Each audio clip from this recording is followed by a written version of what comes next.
আমি কানে শুনতে পাই না বলে তোমরা হাসাহাসি করছো, আমাকে ছোট করে যাচ্ছ। ছোটটা আসলে তোমরা নিজেদেরকে নিজেরা করছো।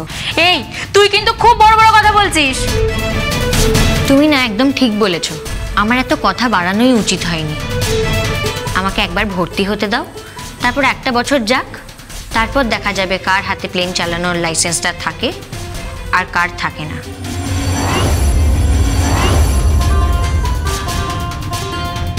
এই এই সরে যাও, সরে যাও।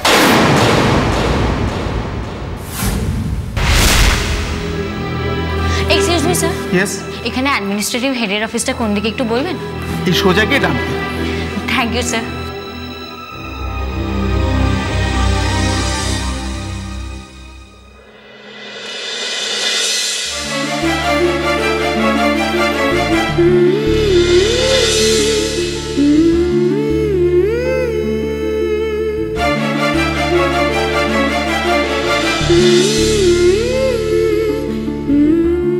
May I come in, sir?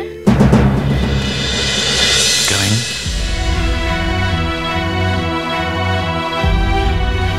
বলুন, আপনাকে কি হেল্প করতে পারি? আমাকে প্লিজ আপনি বলবেন না, আমি আসলে অ্যাডমিশনের ব্যাপারে কথা বলতে এসেছি।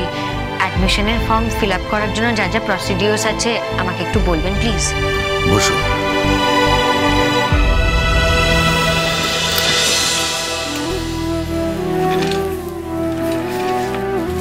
তুমি কোথায় থাকো, মানে বাড়ি কোথায়? কলকাতায়?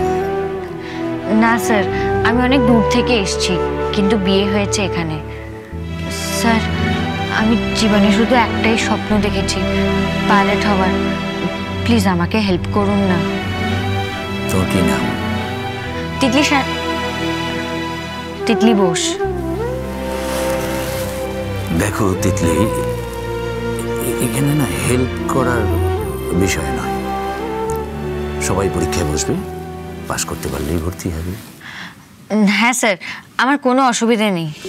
প্রথমে রিটেন টেস্ট হবে, সায়েন্স অ্যাপটিটিউড টেস্ট, ম্যাথসের কোশ্চেন থাকবে, জিকে থাকবে, তারপরে তোমার মেডিকেল টেস্ট হবে, ভাইভা হবে। এই সবটা যদি তুমি পাস করে যেতে পারো তাহলে ওয়েলকাম টু আওয়ার ইনস্টিটিউট। হ্যাঁ স্যার, আমি একদম পারবো, আমার ভরসা আছে নিজের ওপর। গুড, কনফিডেন্স থাকা ভালো। হ্যাঁ স্যার, আমি মন দিয়ে পড়াশোনা করেছি, সেই জন্যই আমি কনফিডেন্ট। আমি পিওর সায়েন্সের স্টুডেন্ট স্যার, আর আমি এইচএসে 80%-এর ওপরে মার্কস পেয়েছিলাম। সার্টিফিকেটগুলো তোমার কাছে আছে? হ্যাঁ, এই তো, এই যে।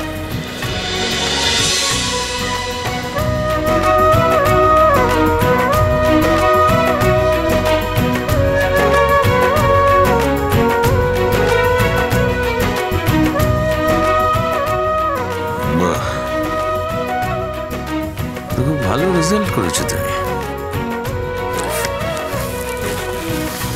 তুমি অ্যাডমিশন টেস্টে বসবে, প্রিপারেশন নাও শুরু করো, ফর্মটা ফিল আপ করে জমা দাও, আমরা ডেকে নেব।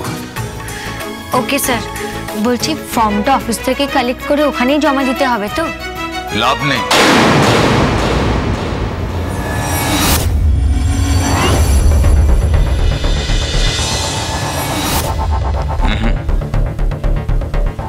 ফর্ম ফিল আপ করে কোনো লাভ নেই।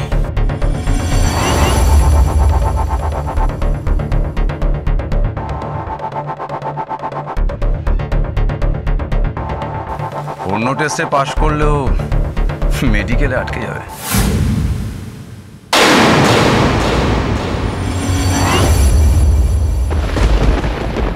হ্যাঁ বল, কি আপডেট? তিতলি ওখান থেকে বেরিয়ে গেছে তো? না না, এখনো এখানেই আছে। মানে এখনো ওখানে আছে মানে কি? এত অপমানিত হওয়ার পরও ওখানে আছে? আরে দাঁড়া না, চিন্তা করছিস কেন? হয়ে যাবে। যে মেয়েগুলোকে ফিট করেছিলাম ওকে আটকানোর জন্য, তাদের সঙ্গে তিতলির খুব ঝামেলা হয়েছে। তো ঝামেলা হওয়ার পরও ওখানে আছে মানে কেউ ওকে জোর করে বের করে দেয়নি? আরে না রে বাবা, অত সহজ নয় রাধীব। যে মেয়েগুলোকে ফিট করেছিলাম তাদের সঙ্গে তিতলির অনেক ঝামেলা হয়েছে।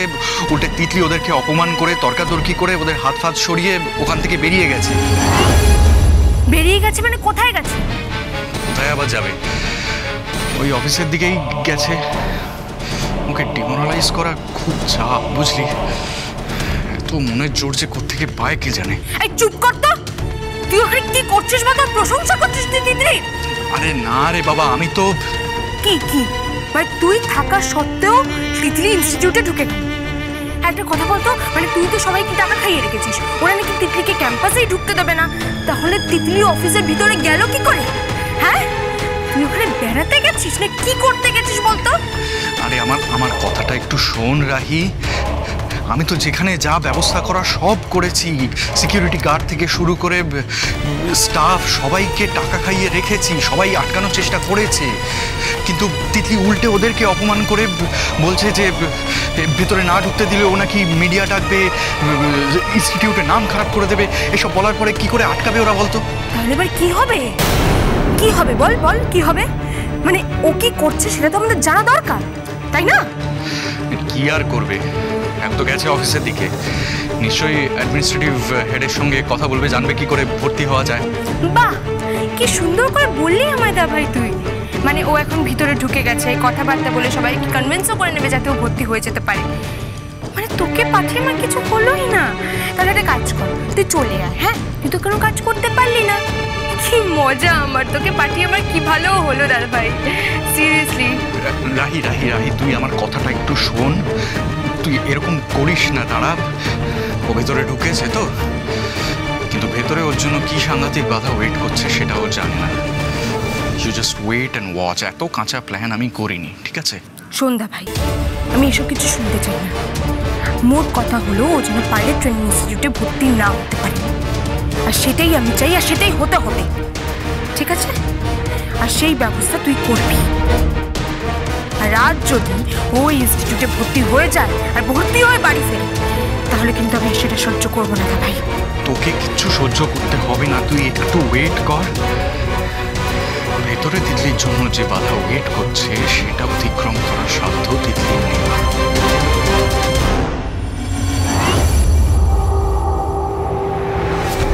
আজকে সানি নেই তিতলির সঙ্গে, তাও যদি ওকে আমি ডিমোরালাইজ না করতে পারি, অপমান করে বের করে না দিতে পারি, তাহলে কি করলাম এতদিন? কেন কাটলাম নিজের হাত? তিতলির জয় দেখবো বলে? ইম্পসিবল। জিতলে রেহানাই জিতবে।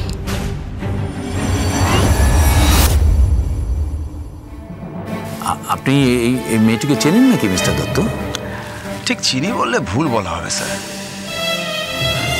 তাহলে কেন বললেন যে মেডিকেলে আনফিট হবে? স্যার একটু আগে আমি দেখলাম সিকিউরিটি গার্ডদের সাথে ওকে কথা বলতে। তুমি তো কানে শুনতে পাও না, তাই না?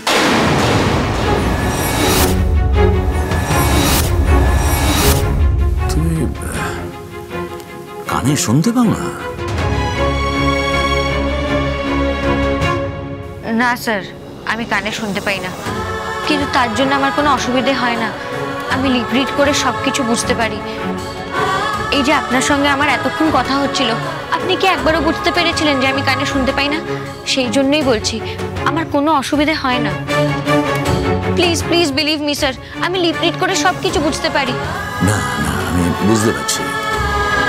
অ্যাকচুয়ালি কি হয়েছে, এতক্ষণ ধরে আমরা 1-to-1 কথা বলেছি। একটা ক্লাসরুম কিন্তু অনেক বড় হয়, তা একটা টিচারের পক্ষে সম্ভব নয় যে পার্টিকুলার একটা স্টুডেন্টকে ধরে তাকে বোঝানো, তার প্রতি অ্যাটেনশন দেওয়া। ইম্পসিবল। স্যার, আমি যে গ্রামে ছিলাম সেখানে আমাকে কোনো স্পেশাল অ্যাটেনশন দেওয়া হয়নি। আমি সব স্টুডেন্টদের সাথে একসাথে পড়েছি, আর তারপরেও তো এরকম রেজাল্ট করেছি। আপনারা একবার আমার টেস্ট নিয়ে দেখুন আমি পারি কিনা। না, সব ঠিক আছে। তুমি হয়তো রিটেন টেস্টে খুব ভালো রেজাল্ট করলে, কিন্তু প্র্যাকটিক্যাল তোমাকে তো প্লেনটা চালাতে হবে না, সেটা তুমি কি করে পারবে? টেলিকমিউনিকেশন আছে, সেটা তুমি পারবে না। কন্ট্রোল রুম থেকে তোমার সাথে যোগাযোগ করা হবে, তুমি সেটা শুনতে পাবে না। তাহলে প্লেনটা চালাবে কি করে বলো? স্যার আমি না তিতলি, ডোন্ট মাইন্ড, এটা ইম্পসিবল। স্যার আমি তো বারবার বলছি আমাকে একবার টেস্টটা দিতে দিন, আমি যদি পাস না করতে পারি তাহলে। স্যার কি বললেন তুমি বুঝতে পারলে না? দেখো স্যার যেটা বোঝাতে চাইছেন যে তোমার এই কানে শুনতে না পাওয়াটা একটা অনেক বড় টেকনিক্যাল প্রবলেম। এই অবস্থায় ফ্লাইট চালানো শুধু ডিফিকাল্ট নয়, ইম্পসিবল।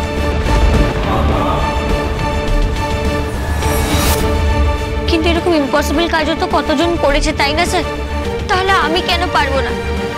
আমি ছোটবেলা থেকে শুধু একটাই স্বপ্ন দেখেছি, পাইলট হওয়ার। আর আমি নিজেকে এমনভাবে তৈরি করেছি যাতে আমার কানে শুনতে না পাওয়াটা আমার বাধা হয়ে না দাঁড়ায়।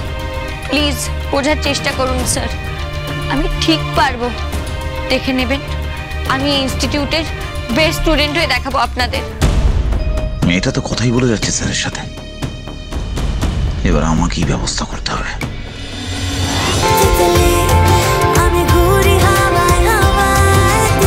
Cholo, cholo, cholo, cholo, palta.